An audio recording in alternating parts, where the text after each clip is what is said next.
Okay, in this tutorial I'm going to talk about Stagecraft. So something that maybe you might take for granted, but it's a huge thing, and it can make a massive difference to the way the audience appreciates what you do, how long your career can last, and how much you enjoy what you're doing. So the first point is to talk to your audience.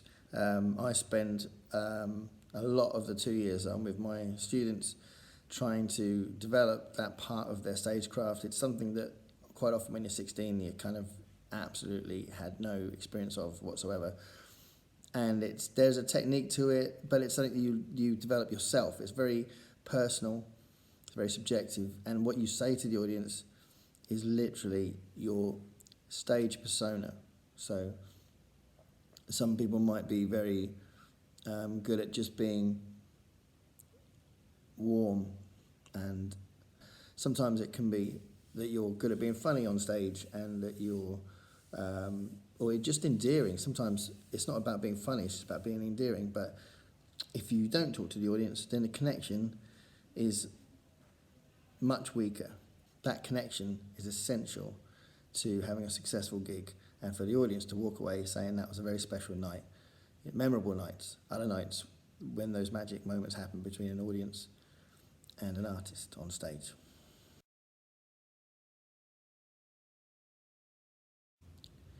The second point is about knowing your songs before you put them on stage. So there's always a drive to try and get those new songs out there. Sometimes you're really excited about a song, or you just feel like it's been too long a gap before you've had a new song out, so you want to bring those on the stage, but you need to know them. Don't rush it, and make sure that you know those songs before you put them on stage. When you do, obviously, they'll become something else, and they'll breathe on stage, and something else will happen, and they'll evolve as you play them. But it's very important that you do them when they're ready. Okay, the third point, you can't do as a solo artist, but it is the whole reason why it's such a great joy to be in the middle of a band, or on the edge of a band, or just to be in a band, and that is to interact with the rest of the band on stage. The audience absolutely love it, you will love it, you will be much more of a unit, the music will be better, as well as just the feeling on stage. A band becomes a set of close friends that become like family as well. So the more time they are together, the closer that it is, and that can be reflected on stage. If they're working together on stage and looking at each other while they're playing, the energy is different, and your playing becomes different, and you're reacting to each other, bouncing off each other in the music, as well as obviously you're doing things on stage that you wouldn't necessarily do if you weren't sharing the moment together. You know, you could be dancing in unison just because something happens, or you could be laughing because you noticed something, or anything like that. That is absolute gold for the audience. They love that, and you will love that. That's the whole point of being there together on stage.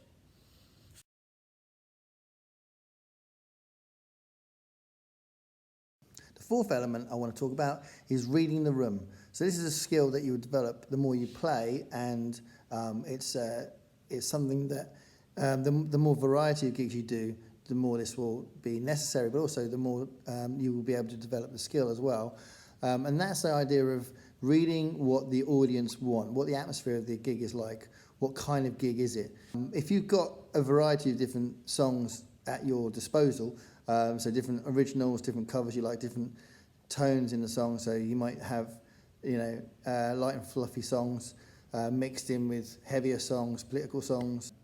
You might have really depressing songs, that absolutely are perfect for the right kind of audience, but won't go down so well on a Saturday night in a pub, that kind of thing. Or you might have these originals you're desperate to play, and it just doesn't work for that audience, or it's not the right time to play them. That's what reading the room's about. I'll never forget one gig we had where it was this particular bass player's first gig with us, so we just had a little change of a lineup, and this was a new bass player, and we were doing this all-day event, open air, outdoor event, a charity event, and we just knew setlist we'd written wasn't appropriate for the gig. There was too many originals, it was too heavy, This was an event that was really about light and frothy famous songs. So we changed the set, and our new bass player had learnt the songs for that set. So it was all a little bit scary for a minute because we had to solve that. But it was a great gig, and it was the right kind of gig because we changed the set.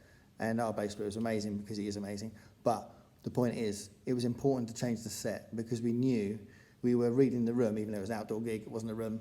But we were reading the room, and we knew we needed to change the set. And I think that's an important thing to do in every gig, read the room. You know, and if you need to change the set a bit, change it.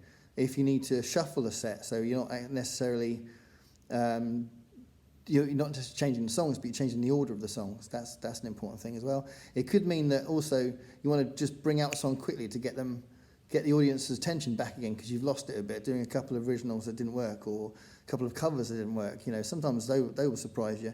And you can't make any kind of assumptions about what songs will work because that will always surprise you.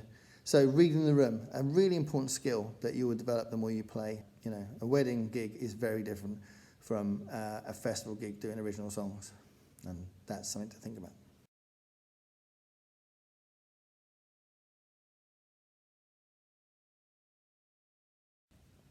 So the fifth one bounces off the fourth one, and basically you can do that better, you can feel the room better if you have an arsenal of songs that fit different occasions. So if you have done private parties or weddings, you might have a different set to when you've done your original set. You know, you might get a festival slot that's only half an hour long and you're just going to do all originals, which is more suitable for a festival. And then you might do a private party where they just want to hear famous songs and dance and sing along and all that kind of thing. If you have two different sets building up, it might be they overlap a little bit when you're feeling the room and you think, oh, we need to pick this up a bit by doing something like a sing-along song to sort of bring them back in because we're losing it a bit. That kind of ability to do that is crucial. The idea of feeling the room is having enough songs to be able to change the set accordingly for what the kind of gig you're playing is.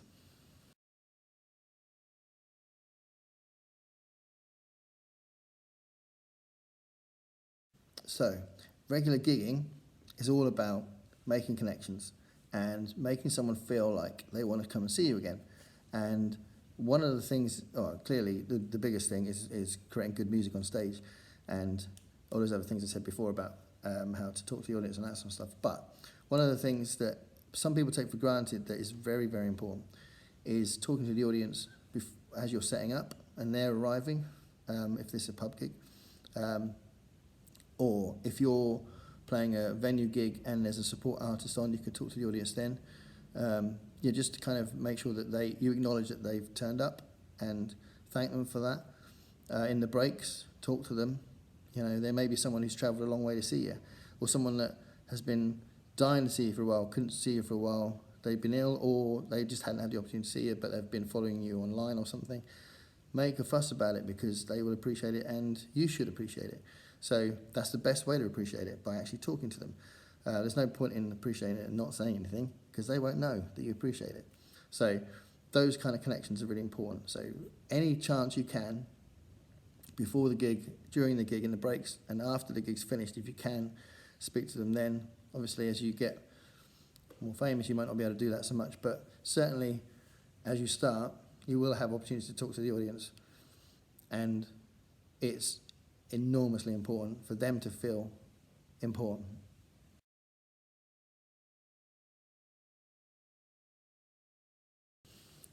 Okay, my seventh point about stagecraft is to film something. You know, you won't be able to do this every gig, and it could be that the particular device you've got, it doesn't make great quality, but try and film something whenever you can, or now and again, so that you can look back on it and you'll learn lessons about what you're seeing, because you're seeing what the audience is seeing, and you're hearing what the audience is hearing, and you may not be aware of some stuff that's happening on stage, and that can improve what you do on stage. So it's definitely worth filming what you do somehow. Might be getting a friend to do a couple of songs, or to set a camera up with a back, or those kind of things. But if you can find a way of doing it, you can learn a lot from watching yourself perform.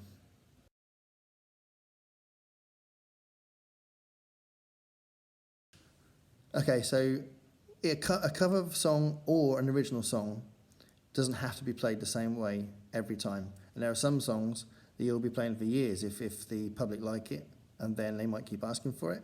And sometimes it's quite a good thing for you to change the song up a bit sometimes. Could be that you change the rhythm of it, could be just add little bits to it, or it might be that you start messing with it in quite a dramatic way. But play with the song, enjoy it. Songs are there to evolve. It could also be that you play with the song before it even goes on stage. It could be a cover that you've done lots of things with it to make it your own.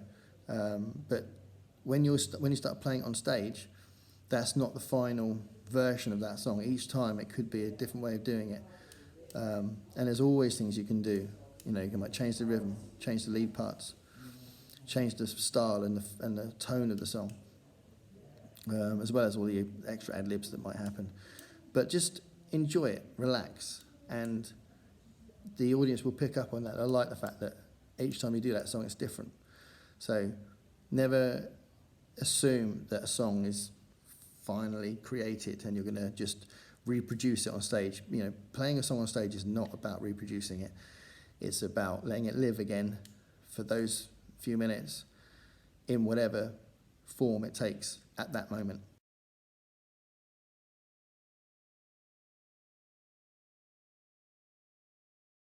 Okay, so the 9th point I'm making is something that I've seen not done so many times, and that is if you're playing at a festival or one-day event with lots of people playing, consider all the other people playing, the people trying to run it, the guys working the desk, and be there on time, be ready to go when they ask you to get on stage so that you can set up and sound check. If there's a quick line check or something, that it's probably not going to be a full sound check if it's a festival it can be. Big festivals give you a proper sound check, but it could be an all-day event where you're just sort of running on and running off. And that's the point. If it is one of those gigs, you need to get on, do your set and get off. And there's so many people that can't deal with that and they're just faffing about for ages. But it's not about you, it's about the event. And, trying to get exactly the right tone for your guitar after, try and get that. But if you're messing around for ages, you're actually getting in the way of the event rather than trying to make sure your song sounds great. When you've got a gig where you're getting on and off and it's like, it starts at 11 in the morning and finishes at 11 at night or something, and you've got all these different people playing, the worst thing you can do is make a big fuss and make it all about you, because it's not about you, it's about everyone. So keep that in mind, think about the other people playing. Don't overrun as well, because that idea of timekeeping at those kind of gigs means that you should be aware all the time. A lot of gigs like that, a lot of festivals and that will give you a clock on stage. So keep an eye on that. If you haven't got that, get one yourself. Just stick your phone, set a clock on your phone and put that in front of you if you want to do that. But just be aware of that and finish a couple of minutes early rather than a couple of minutes late. And if you go, oh my God, we've got to break, take a song out of the set because we did a few more improvisational bits or I talked too long between songs, don't worry about it. Just take that song out. It doesn't matter. You'll be able to do that song another time. And if it means that your last song wasn't the last song that you wanted to end your set with, you still did a good set, and that's just one of those things, and you can learn from that and just try and make sure your last 2 songs are good last songs in case you do have to take one out. But don't overrun.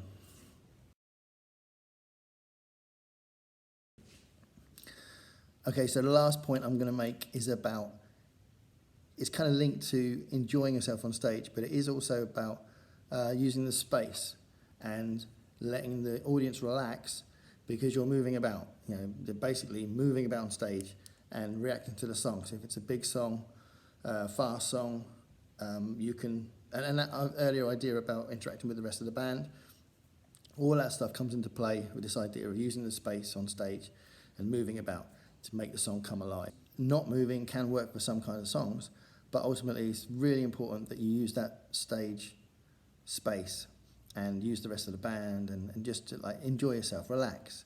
If you're relaxed, the audience is relaxed, and moving about a bit, going away from the main part of the stage and moving around and maybe focusing on some areas of the audience differently, or looking at even turning around and reacting to the drummer, that kind of thing, is such a an important part of stagecraft as well, rather than just staying there focused on, oh my God, I've got to do this right, you know, because that's what it will look like. It'll look like you're not relaxed if you don't move about a bit. So moving around on stage, using the stage space, really, really important.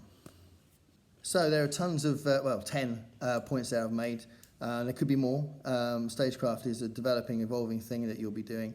But make some comments below if there are other things you think are relevant here, because it'll be quite cool if there's a discussion underneath about how people feel about their own stagecraft.